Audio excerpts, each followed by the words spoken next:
What's up, everybody? Welcome to Let 'em Play podcast, hosted by former Major League Baseball players Mike Cameron, Bill Hall, and myself, Darnell McDonald. Here at Let 'em Play, we share stories of our baseball journeys, and we hope that these stories inspire you to be the best baseball player that you can be. If you haven't already, make sure you check us out on Spotify, Apple, and YouTube. Now, to the good stuff. Today's guest is none other than legendary Houston Astros manager, Dusty B. Baker. You know, I'd like to just begin with, and I hope I don't even start crying when I say this. So when, Kobe always said that the greatest thing a leader can do is inspire somebody else to be great. And I look back at 2009. I've been playing minor leagues for, I think, 10 years. Ooh. I come to spring training. I'll never forget, you brought me in the office first day of camp, and you said, you know what, you had your Pac playing, toothpick. I'd never met you, but I knew about Dusty Baker, So you said, man, I'm gonna give you an opportunity to make this team. I'm not gonna get fired, but I'm gonna give you an opportunity. So you said you don't have to be first in everything, but don't be last. And at the time, I didn't really have belief in a manager telling me something like that. I didn't. You believed in me at a time that I really didn't believe in myself. Right? If it wasn't for that day and that time you calling me in my office and inspiring me to believe in myself, I don't know where I'll be today, Dusty. So I want to thank you for that, and for inspiring me to be great and inspiring me to just in my journey. Well, you know something, D, man, I had people inspire me. I had people that believed in me when I was a kid with the Braves, and I wasn't a number one draft choice like you. I was a number 25th round draft choice, and the fact that Hank Aaron believed in me, and I had some country coaches, country white coaches that believed in my skill and believed in my learning abilities on how to play the game. And then today, Tom Lasorda died. He was the guy that really believed in me after I fell on my face in LA. They traded 4 guys for me and Ed Goodson. I was a major guy in the deal. And I hit a home run my first at bat because I'd hurt my knee that winter playing basketball. And I couldn't run. My balance was off. I had a home run my first at bat. I'm like, hey, man, no problem. I didn't hit another home run until July the 4th. And then I hit 4 home runs. I hit 244, the lowest point in my life, in my career at least. And then they had to make a decision to trade Billy Buckner or me, and the Cubs really didn't want me because they wanted Buckner because he had a good year the year before. They traded for Reggie Smith from the bad Reggie Smith from the Cardinals, and they traded for Rick Mundy, from the Cubs, and I was left without a position. And Tom Lasorda told the world that I was his left fielder, and there were about 3 or 4 dudes I couldn't even run. I was limping around. I was in a cast for 8 weeks that winter. But the fact that he told the world, and they thought he was crazy, that I was his left fielder because he knew I could play from my days with the Braves, killing the Dodgers. And so I've just tried to remember that. And that year, I hit 30 home runs. We went to the playoffs, went to the World Series, and then after that, I ended up being on the all-Dodger team, and I was on the all-nothing team from the year before. And so that really taught me, what it's like to put your faith in somebody if you think they can play. And that person can't disappoint you, by a lack of effort or a lack of trying to play the game the way it's supposed to be played. And I was so glad for you to get that time, in the big leagues, because 10 years in the minor leagues is a long time. Yes, sir.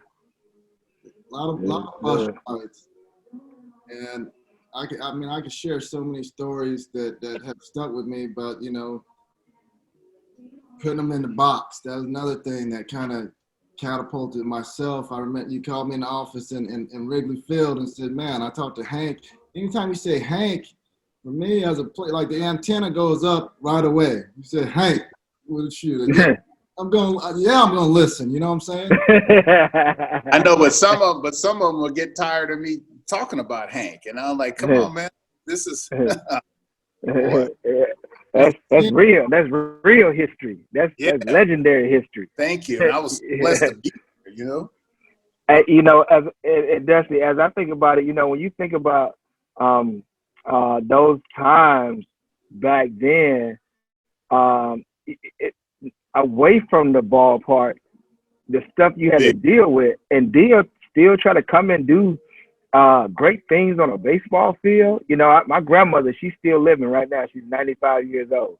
Wow. And I can only imagine, some of the things that she went through psychologically as a person, but we still talking about the game that's got to be played. That's what's amazing about the guys that played in the 60s, the 70s and 80s, all those things, man. That's what's amazing to me. And still put these numbers up, and we got to be adapt. The same things that our parents went through. I mean, my dad, coming home complaining about not getting a raise, or another dude that was pushed in front of me, or my mom complaining that she trained a secretary, and then that she ended up being my mom's boss, and just some of the things that they had to go through to feed us. And this is the thing that my dad used to tell me about.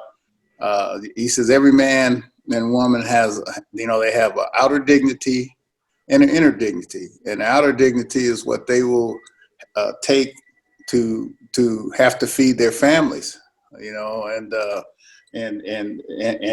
your inner dignity is where no man shall intrude upon that inner dignity, and different people's inner dignity is different. I mean, no man, certain names they can't call you, certain things that they can't tell you.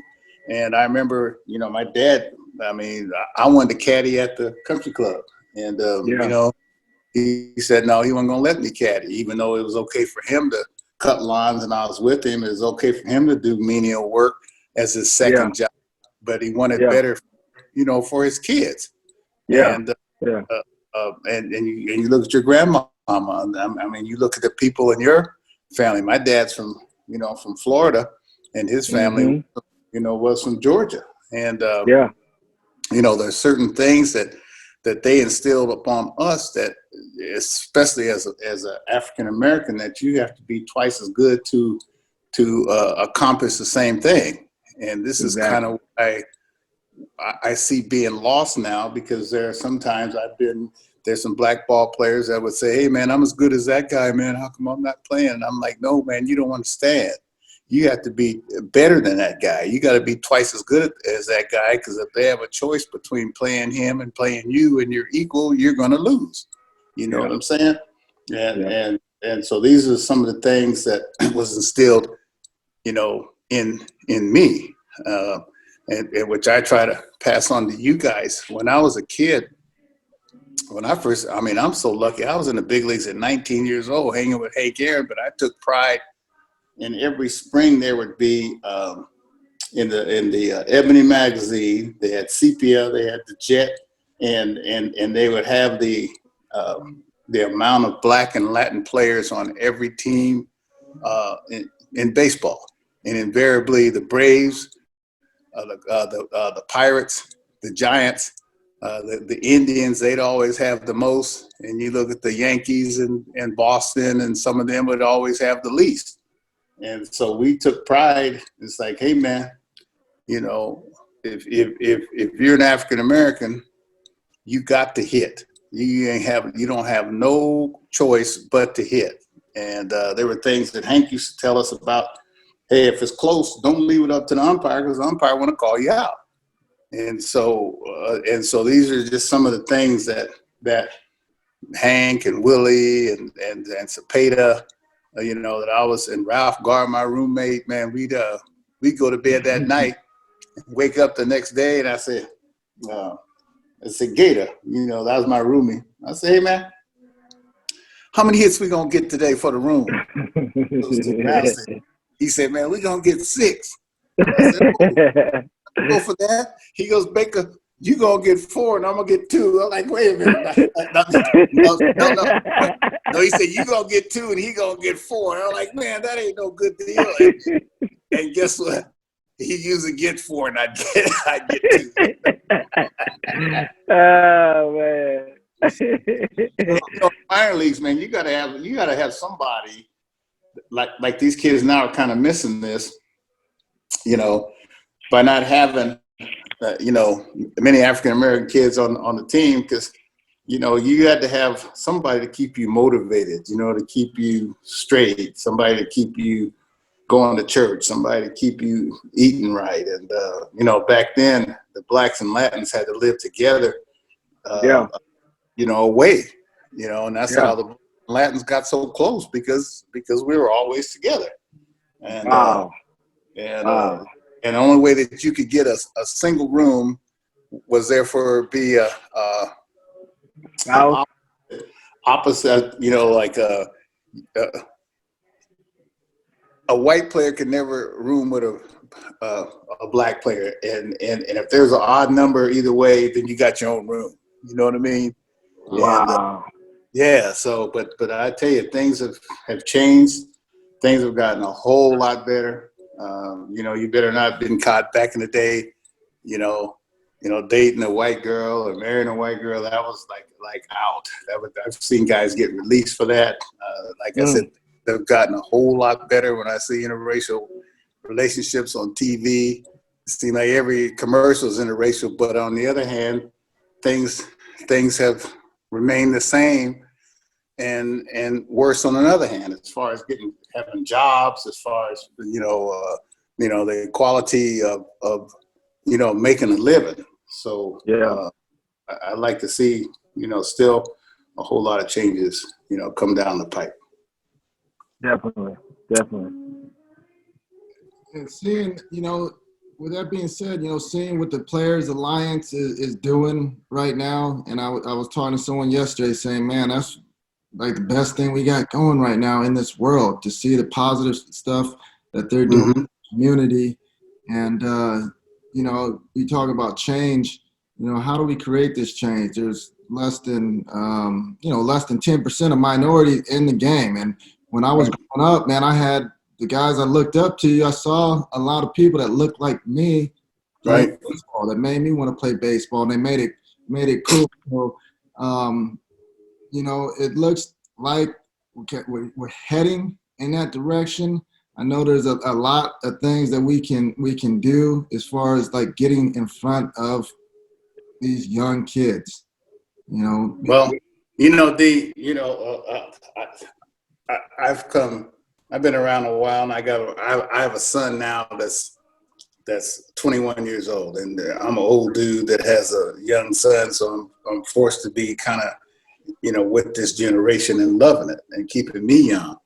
And I remember one day he was playing in a summer league, or I don't know what they call the perfect game or whatever it is, and he was there was like 5 or 6 brothers on the team. And he told me he was so happy. He came home and he was cutting it up in the back of the bus. He says, Dad, is this what you guys used to do? And I said, I swear. And I said, yeah, son. He goes, man, that was so much fun. He goes, because usually on the teams that he was on, he'd be lucky to have 2 brothers on the team, you know what I mean? Or 1 even. A lot of times, he'd be the only one.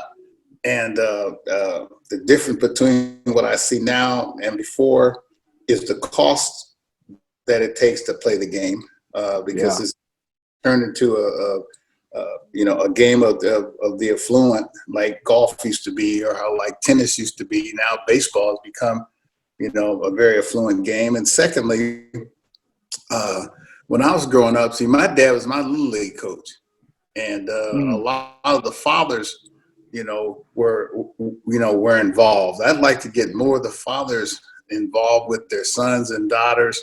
Because the dad drives you to the ballpark. Yeah. And then if your dad's in love with it, all he has to do is present it to you. People ask me, did I make my son play baseball? No, all I did was present it to him. And if you present something to him, especially at a young age, there's a heck of a chance that, that he's gonna like it. There's a heck of a chance that he's gonna understand it.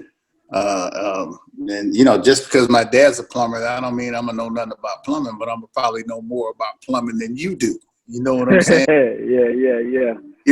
Just through osmosis. So I think it has to start, at the home. And, like we got to be better parents. We got to be there for them. I know it's a little tougher now than it used to be because the economics of where everybody got to work and they got to work 2 jobs, to make ends meet.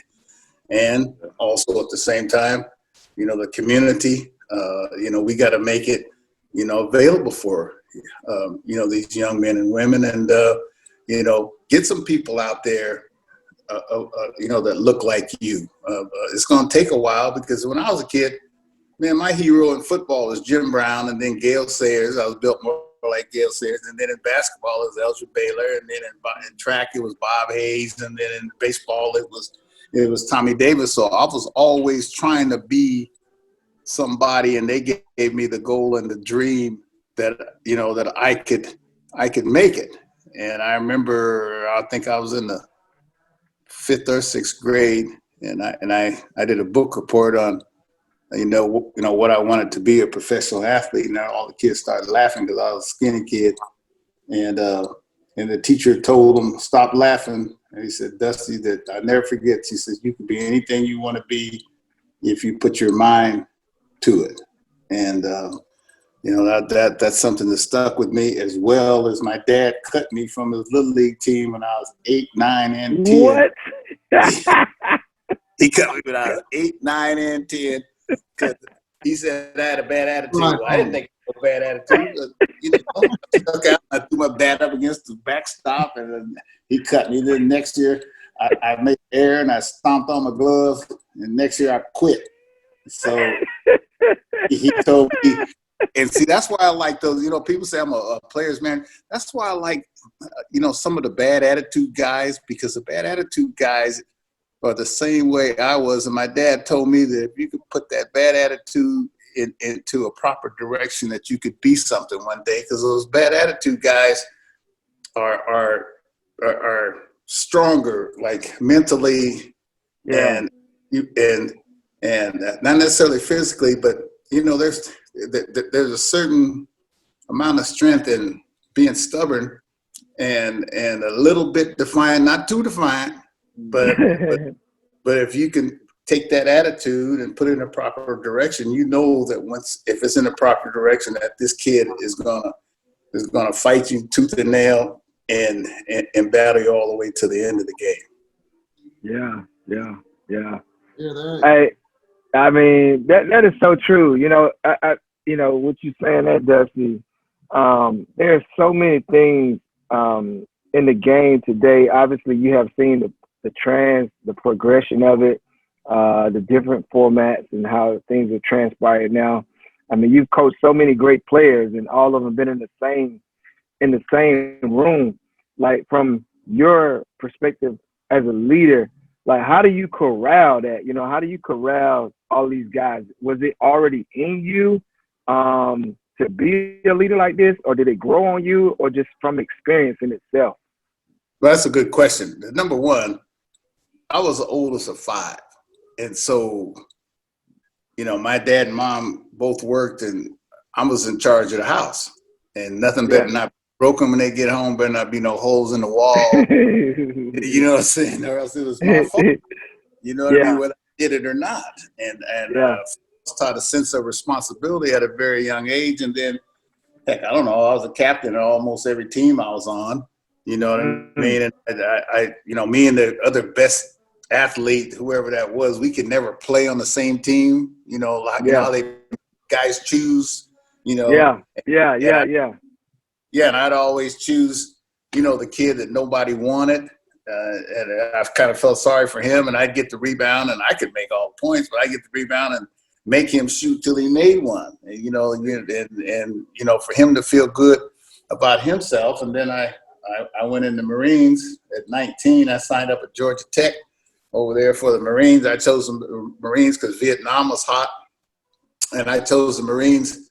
I had a choice of the Marines or National Guard, and the National Guard was being called out on riots at that time all over the country. And I'm like, nah, I ain't going to no National Guard. So I went in the Marines, and they made me the leader in the Marines.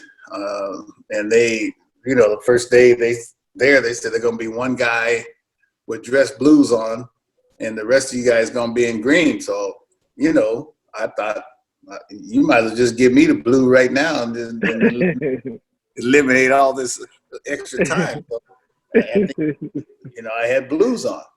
Yeah, man. And so part of it was, you know, conditioned by my parents. I think part of it was just your desire on the inside. You know, part of it, and part of it was being raised in the church, I think. You know what I mean? And you know, that because all my decisions were made basically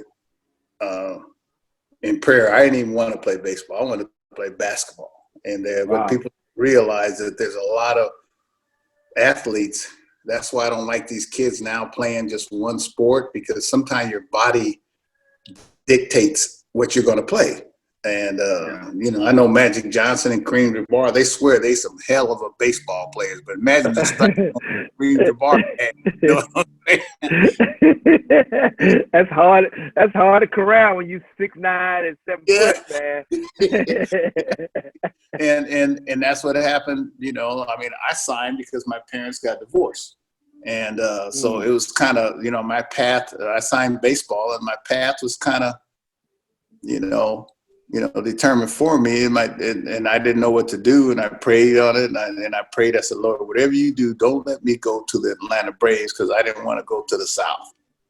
And that morning, the next morning, and congratulations, you're a member of the Atlanta Braves. I said, Lord, you didn't hear me.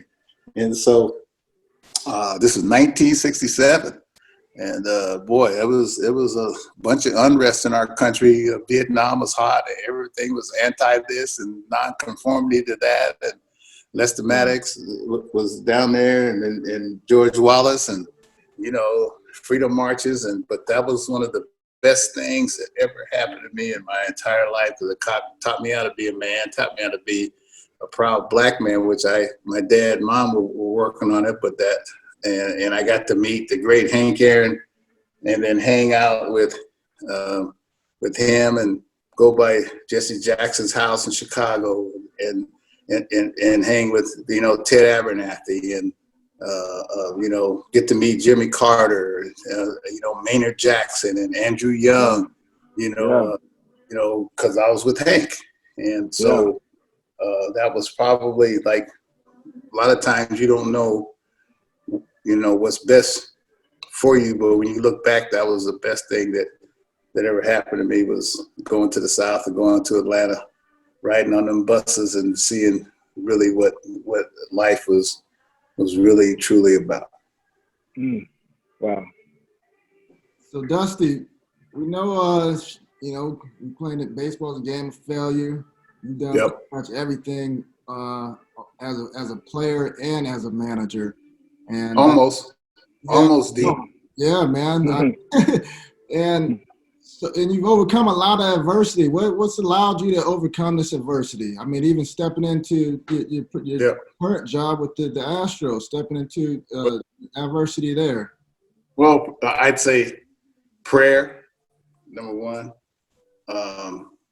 strength, you know, necessity, you know, from the very beginning. You know, Ludacris wasn't even born yet, but, you know, that was, I was really thinking and singing, I got mouths to feed. You know what I'm saying? And I always had mouths to feed. I mean, the whole time, you know, like my mom's assisted living, and now my dad was going through 2 years of dementia, and he didn't want to die in a hospital or convalescent home. Well, I had mouths to feed, you know what I mean? And hunger, drives a man forward. And the fact that I knew how many people were pulling for me. I also knew how many people, were pulling against me. And so, I had responsibility, and I had responsibility not only to my family, I had responsibility to the young players, like the guys had responsibility to me. I had responsibility to the young Black players, Latin players, and the white players that, motivated, that I helped motivate, not knowing that I was, but that, you gotta persevere. I mean, I'm still trying to get a championship, but I know I'm gonna get it. You know what I mean? And, just like Thomas Edison, I mean, he failed 1,000 times before he came up with the light. And so imagine if you can have the desire and perseverance, to fail 1,000 times and keep on pushing. But that's been our whole thing, most of our lives. I mean, very few are blessed with people telling them what they can do. There's more people tell you what you can't do than those that tell you that, that you can do it. So, it's just, I don't know, it's just something that keeps you driving from within. And I'm telling you, it had to come from the Lord too. Cause see, I wasn't always living the way I was supposed to be living. All of us, right? Yeah, I understand. but I knew the way to live, and I was always asking, for forgiveness, even though sometimes I do the same things over and over. But I knew what I was supposed to be doing, and I've been blessed. I mean, I was like one of my friends from the 49ers, Eric Wright, told me, he says, "Man, you're one of God's chosen," and I am, and so I don't take it for granted. Like I said, I had prostate cancer 19 years ago. I had a stroke 6 years ago in the hospital being discharged. It could have gotten on the plane 5-10 minutes later and been dead. And so I ain't supposed to, I just feel like I haven't, served God's will yet. I don't know when that day is going to come, but it's in the process. And, that's what keeps me going and keeps me, motivated. That's what's up. That's what's up. Like now, since you've been in Houston and you walked into the, I guess I won't say the adverse situation, but it's been a situation that's not normal for a manager to walk into and have to smooth some things out, straighten over some things, with that team having such a great talent level already. How was it being able to connect with some of the young leadership with the Astros now? Like who did you? I saw. To me, it seemed like Carlos Correa. Started to elevate his leadership role. Yep. And Altuve's a leader too, even though he don't say much. Yeah. He's a strong Christian that they know when Altuve talks. People listen. Bregman's a, one of the leaders over there. I believe that you have leaders in different departments. You have Lance Colors leading over there. You know what I mean? And he had Asuna leading in the bullpen before he got hurt. And you got to have different leaders in different departments. But again, like I said, the Lord put me in that position because there's no way. After I think I interviewed perfectly in Philadelphia for my last hurrah. And like my son said, he says, maybe the Lord didn't want you to go to Philadelphia. Maybe he wanted you to go to Houston. You know what I mean? Which is, how it worked out. But, let's face it. Most of us, to inherit a good team usually doesn't happen to us. Okay. Most of the time you're going to have to be the savior, which I was in a position with a good team to be the savior, though. You know what I mean? It was a game. You know, when I took over San Francisco, we were next to the bottom. I took over Chicago, they were next to the bottom of the bottom. And then when I took over Cincinnati, they were on the bottom. And then the first good team that I inherited from the very beginning was in Washington, and we won. And then I guess I didn't win enough, and so I was asked not to come back. And then I inherited another good team in Houston, but they had into some definite, some definite problems. And so, we can't turn down jobs. Like I've seen other guys turn down jobs. No, I don't want that job. I'm going to wait for this job. Well, see, we don't have the luxury of turning down jobs. You got to take the job that's available to you. And this is what I try to tell guys is that, and then you got to make the best of a bad situation, because see, we as a people know how to deal with other people more than most people know how to deal with us, because we've had to learn how to deal over the course of time in order to live, in order to survive. And so, when I see guys not getting an opportunity, I'm like, man, you're letting the best guys go, or people say you're so understanding, you're this and that, simply because we have to be more understanding than the average person. And so, we're blessed with those, with those qualities. So, I don't know how much longer I have to be in this position. And I'm hoping that we start grooming some people to take our place, because right now it's just me and Dave Roberts. And, I told some guys, I don't know, 10 years ago that they weren't really going to need us, because the numbers are going down. The Latin numbers are going up, and I love my Latin brothers, but it's 44%, Latin. And so you need guys that have something in common, language, ways, whatever, music, food, to deal with, the masses on whoever, the majority of the players are. Yeah. I got one more thing, Dusty. I know that with the numbers being down like they are today,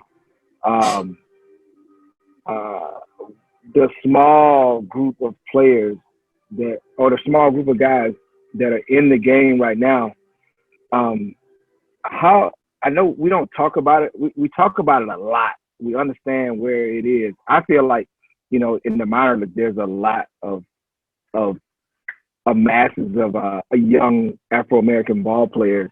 But one thing I want to find out is how in this day and time can the players that have played before, either managed or coached or whatever else it is, with the way that the game is designed, it's hard to get in the game. How are we able to be? How we are in a position to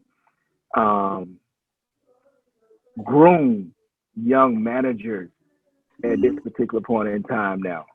Well, this is what I tell guys. I tell guys to go through the media guides. Okay, this might sound crazy, but you go through the media guides of every team and see if you recognize any names, because see, we don't have enough people there that look like us to do any hiring, and the few that are there can't hire everybody. You know what I'm saying? And if he does, he probably won't keep his job. And so, but look through the media guides, and you'll be surprised who you might have befriended along the way, whether he was a bat boy. I mean, you look at the Manasians now, they used to be the clubhouse kids, you know what I mean? Yeah. In Texas, you remember them, Mike? Yeah, and, literally. Thank you. And then all of them now are in a position of hiring and firing. And unless you are in that position of hiring and firing, I don't care what your title is, you have no power unless you can hire and fire. Okay? Yeah. So go in the media guides, and because you'll be surprised who's in charge, and sometimes, you know, they don't overlook you intentionally. They just like, well, I wonder where Mike Cameron is, or I wonder where Mac is. You know what I mean? Or until they see you or hear from you, it's like, oh yeah, man, that's the dude I might have been looking for. See, because you got to kind of push the envelope yourself, but go in there and see who's in a power position, whether he's a farm director, whether he's in charge of this or that or whatever it is, and you will be surprised. You know how many of those young kids have worked their way up as an intern, as this, as that, and then now, you know, they're in charge. And so this is what I urge, because you got to have somebody upstairs, man, that believes in you and believe in your ability, because they're not going to hardly come looking for you unless there's a scandal or a dispute. Now all of a sudden they come looking for some guy. So you're gonna have to push the envelope, and you can't be shy about it. Yeah. So true. Dusty, we're in the 2021. We're in this data era. You know, I want to know how much of this data plays a part in what you do on an everyday basis. Because I've known you've been doing this stuff for years. I look at your lineup card. You have all kind of stuff. I had no idea what was all on that lineup card. But you did. So I know it was a lot of data that was on that card. Right. Also for, you know, up and coming managers and baseball people, how much of this data do you use that you find useful? Well, how does it help during like? Well, you got to use the data that's going to help you possibly during the game. You know, I mean, you can't write down everything, and you don't have time to go look at everything. And like I said, my lineup cards, you know, had a cheat sheet. I mean, just from the day I started. You know, except I don't know the terminology that they are using. I know some of it, but I mean, we've been using data since the beginning of time, whether it was left-right matchup, or whether it was who hits ground balls, who's to fly balls, or, you know, who's the double play man on both sides, who's the out of the bullpen, who's you know, give up runners inherited. I mean, you play with guys, Mike and D. I mean, they'll come in with bases loaded and then give up all 3 runs, but their ERA is 1.9. They don't give up none of theirs. You know what I mean? Okay, so I need to sit down too. Yeah, exactly. And I need to know, like, you know, who can hit with runners in scoring position, or you know, who can drive in them runs on both sides, and that just to know as much as you can. Because when you get in that situation, and then I would write it down on purpose, and my hands would be sore at the end of the year. I'd write it down, because if I wrote it down, I didn't necessarily have to go back and look at it and miss the game. And when I first took this job, I remember Bob Lillis told me, which I suggest every young manager get a veteran guy, you know, to be his bench coach. And like Don Baylor had Don Zimmer. I remember, you know, Phil Gardner had Chuck Tanner.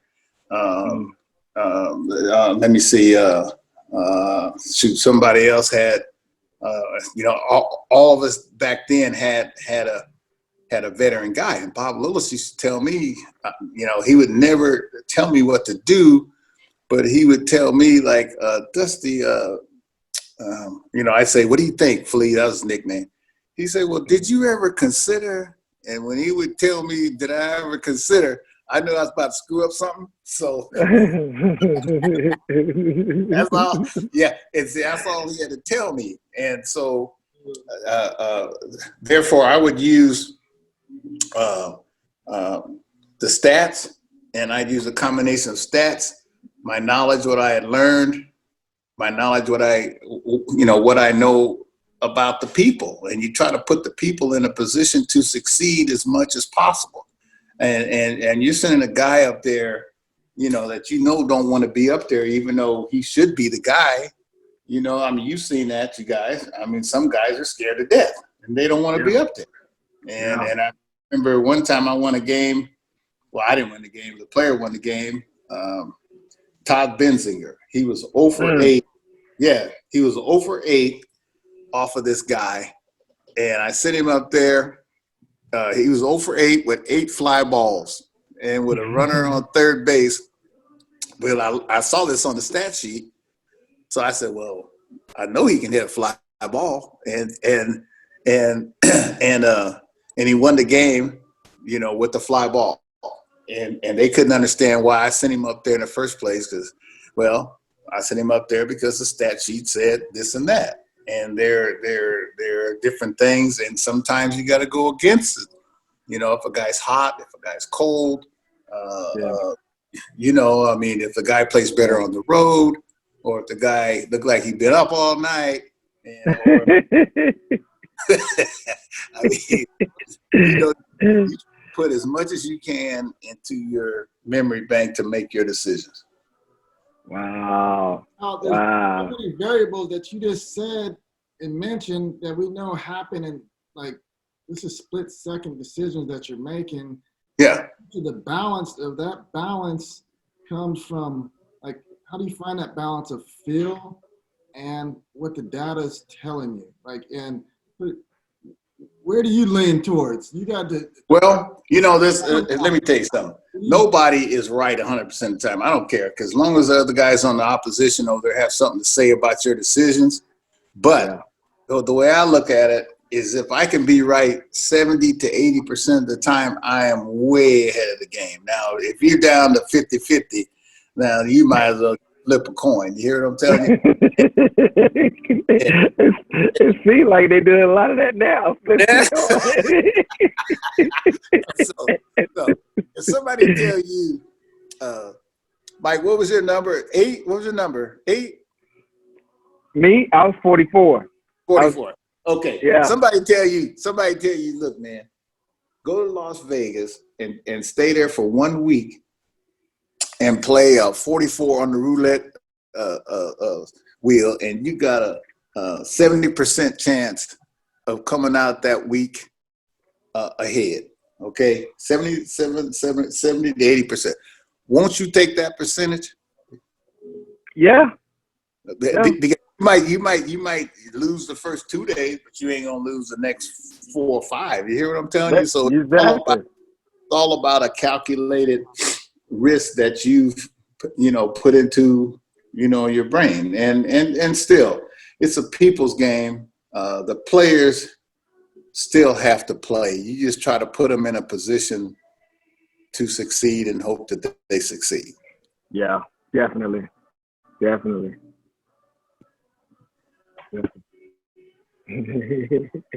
Did I lose you guys? Dusty, you almost lost. You lost your visual, but one thing, as a player, if there's one moment, say as a player and as a manager, that sticks out for you, it's kind of like, man, and I know there's so many. You already mentioned a lot of those, but is there anything that really sticks out for you? It's turning point in your career as a player and as a manager.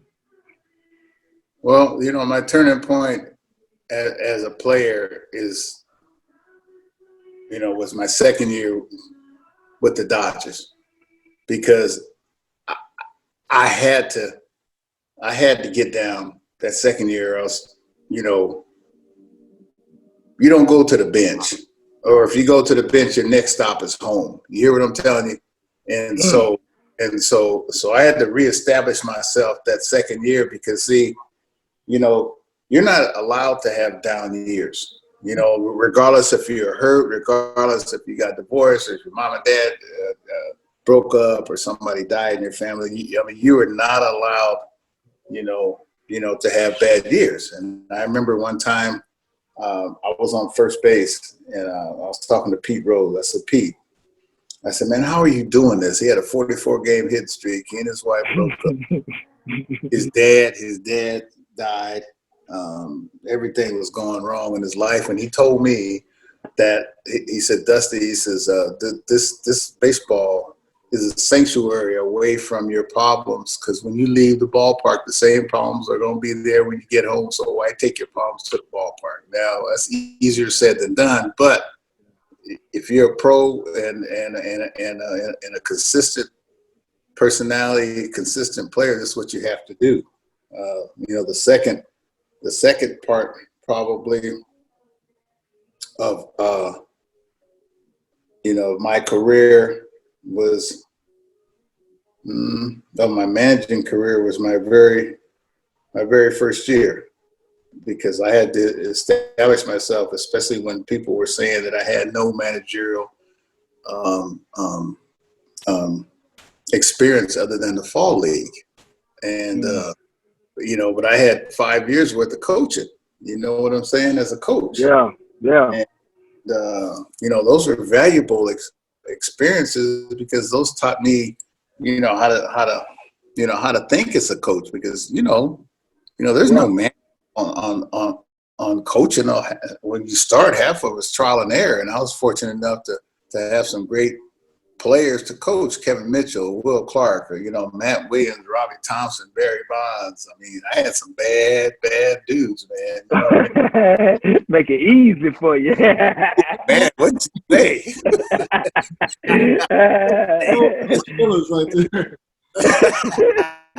mean, literally. Oh yeah, Royce Clayton. Toughest player to manage. What's that? Who was the toughest player to manage that you had? Because those guys you just named are, those are alpha personalities. Those are guys that were doing it at a high level for a long time. Yeah.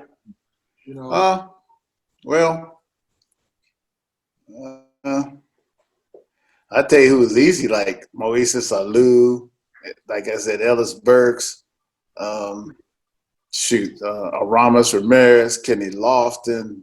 I mean, those cats were easy, man. You just point them in a direction and try to leave them alone. Yeah, leave them alone. And sometimes, like a thoroughbred horse, sometimes that horse don't want you to ride him. You know what I mean? Yeah. And I didn't have a bunch of rules, but it's like just like Lasorda, I learned from Lasorda. Well, let me tell you a story. When I first came to the big leagues, we were in San Francisco. So me and Ralph Garr out with Hank Aaron, Cepeda, I think, Rico Cardi, Felipe Alou, Joe Torre, who else? Bob Tillman was there. Well, we had a curfew, and we played a Saturday day game. We had a 12 o'clock curfew, and we were at the Jack Tar up on Van Ness, and they invited me and Ralph out, September call-ups, to come out with the big boys. So it was like 5 minutes to 12. And so they said, hey, my name was always a kid. They say, hey, kids, you better go home. I said, what about you guys? They're like, nah, it's okay, we're coming. So me and Ralph, we hightail it to the hotel, barely make it in a matter of seconds. We're huffing and puffing. And so Mr. Busby was checking the guys in. And if you were in, you had to check by your name. So I was like, dang, well, how did Felipe Alou get here so quick? Hank Aaron was in, Cepeda was in, all the same guys I was just with was in. And I was like, man, you guys must know a shortcut or something. So I was a little dumb rookie. So the next day I asked them, I said, man, how'd you guys get back so quick? And they're like, son, you'll learn. The better player you are and the more you hit, the sooner you get tipped off. You know what I mean? So that's how it works. So, and the sort of did this with us, me, Reggie Smith. I mean, he knew that, we were dedicated, but he didn't write us. He knew we were thoroughbreds, and he knew that he could count on us to do our jobs. He knew the professionals that are going to go to the post for him every day. Exactly. And so that's the same thing that I did, for my guys. But I would tell them, don't you lie to me, okay? Because don't tell me you've been up all night and your allergies bothering you. And I said, come on, man. Okay, you got the brown bottle flu. Oh, yeah. So in other words, you said hits solve everything. You get hit. I mean, hits and play. I mean, you come to play. You may tell me Michael Jordan did get the a little bit different treatment than B.J. Armstrong or some of the guys. They were great players. Most definitely. Mm-hmm. Definitely. I mean, Yeah. a prime example is like Dennis Rodman. He was a notorious guy for partying, My but God. he showed up. He showed up on the court every night. The board right. straight from the craps table. That's right. Yes, sir. You'll give him a 20, and that to me, like that's the diff, and that's one of the biggest things as a professional that I had to learn. Like even coming from high school, like being a professional, man, like you got to do it not once a week, twice. You got to be No. every day, bro. No matter what. Every day. Yeah. Every day. Yeah. That's right. Yeah. That was the thing that I learned. You know, like man, you got to go to the post. You know, like somebody depending on you to post. You know, get on the post. You got to go to the post, man. No matter what's going on, you got to figure it out. Figure out how to get it. Yeah. So what? You got a stomach ache, or you got a little headache, or you sneezing. You know what I mean? You got to go to work, right? I mean, Yeah. Mike. And I think in terms of like my daddy, you know, I never saw my daddy sick. I ain't lying. I don't think this man, I said, I knew you caught the flu sometime. I know you didn't feel well. My dad went to work every day. You hear what I'm telling you, man? Wow, man. Yeah. And I was like, well, when I look back, I said, dang, you know, was he ever sick? He had to be sick sometime, but you know, Yeah. I mean, sometimes as a player, you got to pretend that you got to go feed your family. I don't care if you're making the $20 million. You got to sometimes fool yourself. You know what I mean? Yeah. Psychologically, change everything mentally. Exactly. Literally. Exactly. I know there are times I know I shouldn't have even been on the field out there gutting it, man. Yeah, but your teammates depending on you. You know what I mean? Yeah. Man? Yeah. That's one of the things that I learned. You know, when you start playing, man, like the guys you with, you depend on each other because ain't nobody else gonna depend on you. That's right. You know? Crazy. I know you guys, both of you, are two that have taught a lot of people, not only myself, but a lot of people in the game about just what we're talking about, being a professional, man. And there's something to be said for that. I know I appreciate both of you guys. You guys played a big role in my career and my life to this day. And thank you. But you know one thing, D, like I was told, my dad told me, he said, son, because I was gonna leave the game and just go disappear and just check out of here. You know what I'm saying? I was pissed off. You know what I mean? And my dad told me, he said, son, he said, the Lord wouldn't have put you in a position of learning and the knowledge that was passed on to you for you to take it and go to the woods and hide away with it. He said, it's not yours to possess, it's yours. And that was some of the best advice that I ever had. And when I passed on to you, I didn't make it up. Somebody gave it to me. I ain't that smart. You know what I'm saying? And so what it entails is up to you to pass it on to the next cat, you know, and passing on especially to those that are willing to listen. See, 'cause everybody don't want to listen. You know what I mean? Yeah. But you can't turn your back on those that that aren't listening, because sometimes, Mike, you got to admit it. And there's sometimes you didn't want to hear it either. You know what I'm saying? Yeah. And so Hank, he told me, he said, he used to ask me all the time, he said, boy, you understand? I said, oh, yes, sir, I understand. I understand. So he said, well, do me a favor. I said, what is it? He says, just retain what I'm telling you, and someday you may see it. And I was like, really? So he told me about the shortstop moving in the hole over there right before the pitch, right? He said, tell me about on the on-deck circle stuff. He said, watch this guy, watch this. So it was Ozzie Smith. And so it was 5 years later, Hank was gone. And we were playing the Cardinals in St. Louis, and I saw Ozzie move like right before the pitch. He moved in that hole over there. So I'm like, that's what Hank's talking about. And he threw me that slider, and I'm sitting on it, and I hit him in the face. And then they're like, yeah, tell him the pitch, man. And Hank also told me, he says, well, don't tell him your plan. He said, tell him you was lucky, or he threw it in the spot he didn't want to tell him. And I see these guys now, they get on the post-game show, I was sitting on it. I knew he said, now the next time you go up there, he gonna throw you the same pitch because he thought you was lucky, like you said. Now you got 2 home runs instead of 1. Exactly, man. Yeah. Come on.